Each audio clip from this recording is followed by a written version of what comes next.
उस समय बाजार बंद था, सड़कें सुनसान थीं, आसमान नीला था, पेड़ हरे थे। ऐसा मौसम दिल्ली जैसे मेट्रो शहर में कभी किसी ने नहीं देखा था। खैर, ऐसे समय में प्रशांत को मोबाइल फ़ोन और टेलीफोन से इश्क हो गया था।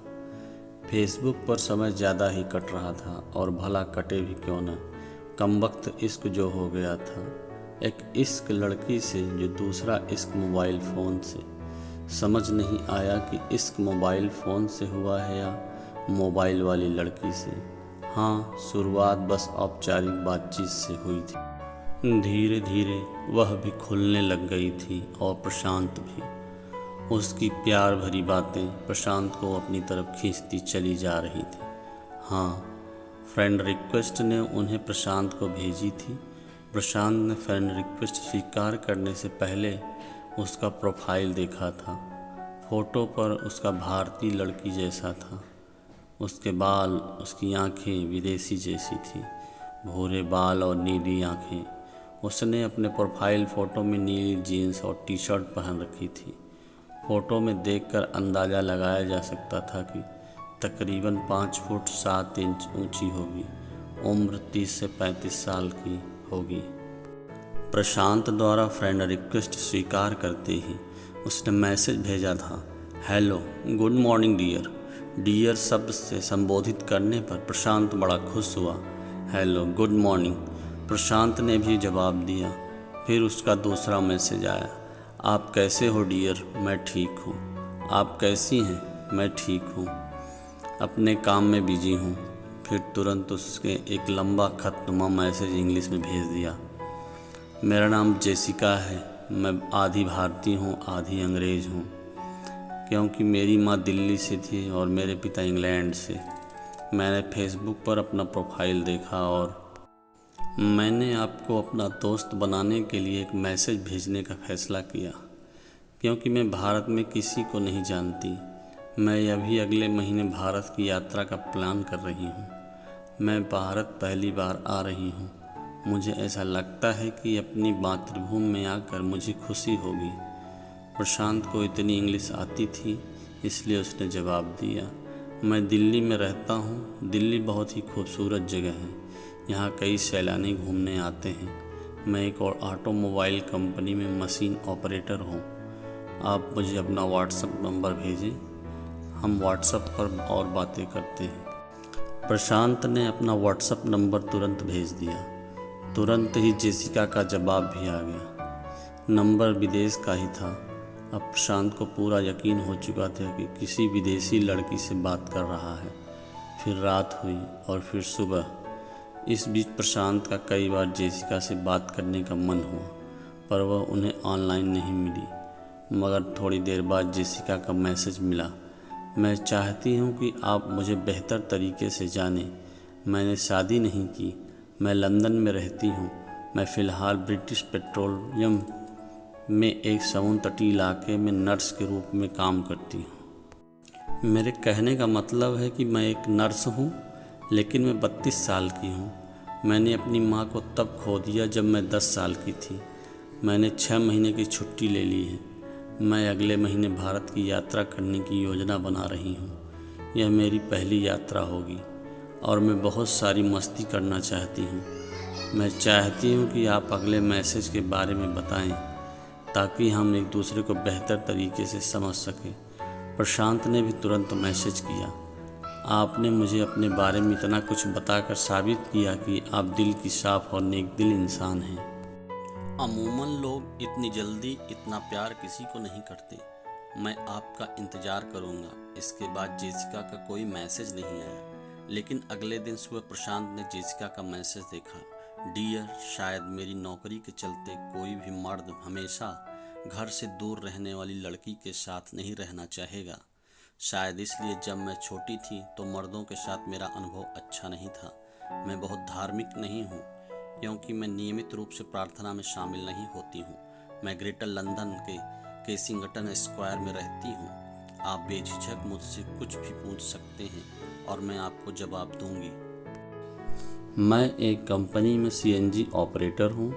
बहुत थकाऊ और बोरिंग काम है। पूरे 8 घंटे मशीन के सामने मशीन बनकर खड़ा रहता हूँ, पर मेरी मजबूरी है कि मैं यह सब करता हूँ। अच्छी नौकरी की तलाश में हूँ। मैं यह भी जानता हूँ कि ऐसे उबाऊ काम करने वाले से कोई दोस्ती नहीं करता। हाँ, फ़िलहाल आराम फरमा रहा हूँ और लॉकडाउन के खुलने का इंतज़ार कर रहा हूँ। आपके मैसेज बहुत लेट आते हैं। मुझे आपके जवाब का बेसब्री से इंतज़ार रहता है। प्रशांत ने जवाब दे दिया। लगता है कि आप अच्छा समय बिता रहे हैं। मैं फेसबुक पर नहीं हूँ, लेकिन मेरी उम्मीद बहुत ज़्यादा है। तुम एक अच्छे और सभ्य आदमी की तरह लग रहे हो और मैं इसे थोड़ा और आगे ले जाना पसंद करूँगी। यह भारत की मेरी पहली यात्रा है और मैं इसके लिए बहुत उत्साहित हूँ। मैं अभी तक भारत में किसी को नहीं जानती हूँ। आप भारत कब आ रही हैं? आपसे मिलने का बहुत मन कर रहा है और आपके साथ बैठकर बहुत सारी बातें करने का भी। भारत बहुत बड़ा देश है। यहाँ घूमने की कई नई जगहें हैं। मुझे लगता है कि आप किसी सच्चे जीवन साथी का इंतज़ार कर रहे हैं। मैं दुआ करता हूँ कि आपको जल्दी सच्चा जीवन साथी मिले। इस मैसेज के बाद काफ़ी लंबे समय तक जेसिका का कोई मैसेज नहीं आया। मतलब चौथे दिन उसने मैसेज किया, जाने मन आज तुम कैसे हो? मैं कुछ दिनों से बहुत बिजी हो गई हूँ। जैसा कि मैंने आपसे पहले कहा था कि मैं बुकिंग करने में बिजी हूँ और मैं 28 अक्टूबर को उड़ान भरूंगी। मैं उस समय से लेकर बहुत खुश हूँ जो हम एक साथ बिताने जा रहे हैं।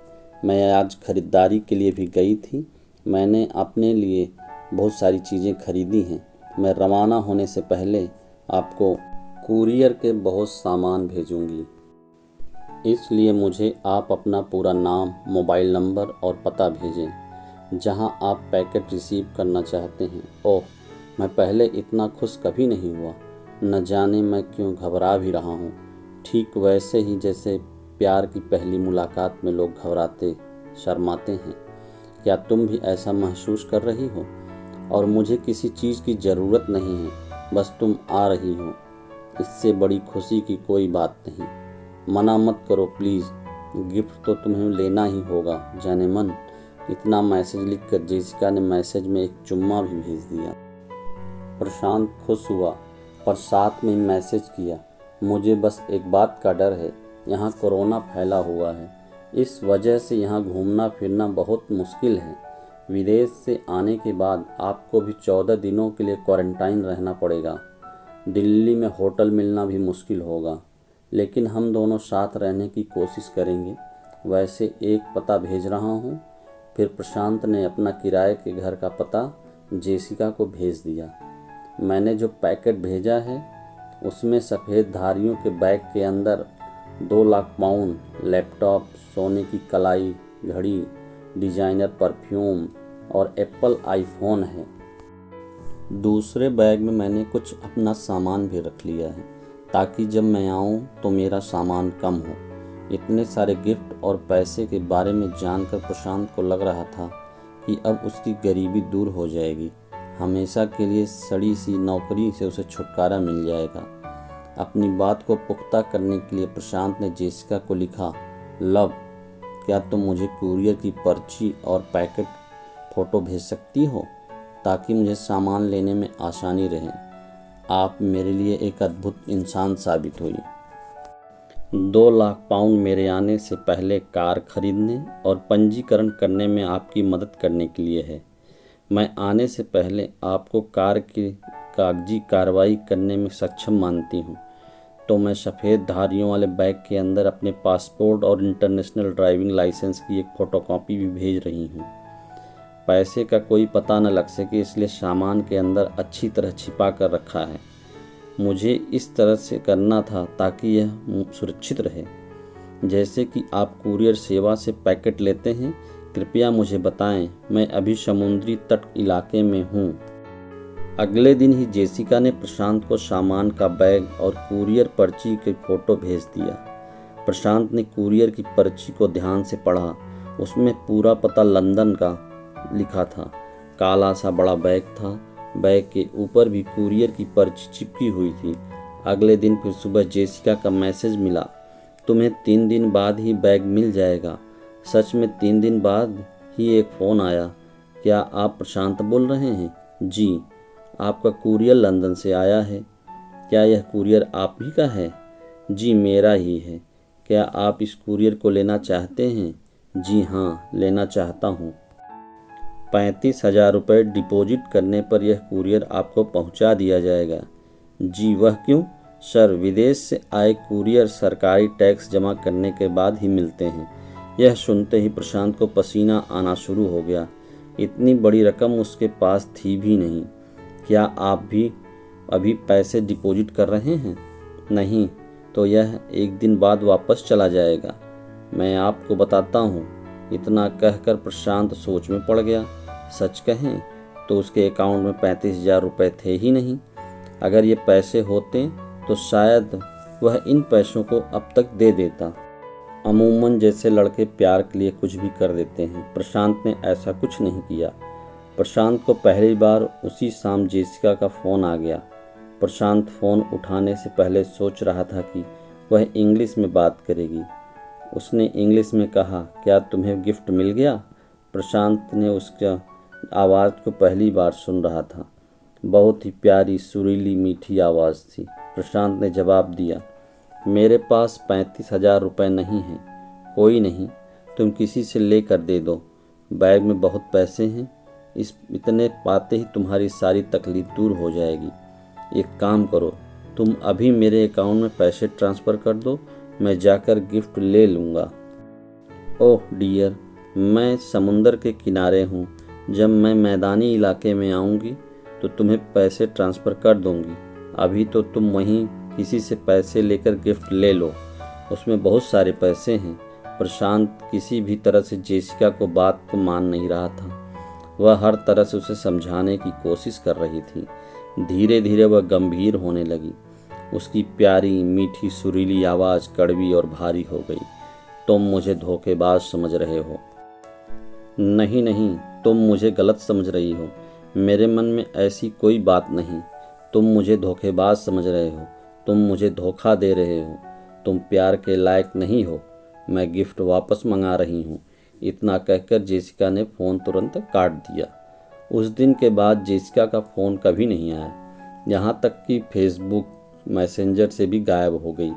हाँ, हो सकता है वह नया प्यार ढूंढ रही हो, जिससे 35,000 रुपये ले सके, जो उससे धोखा न दे सके। अगर आपको ऐसा कोई मैसेज आए तो बताइए।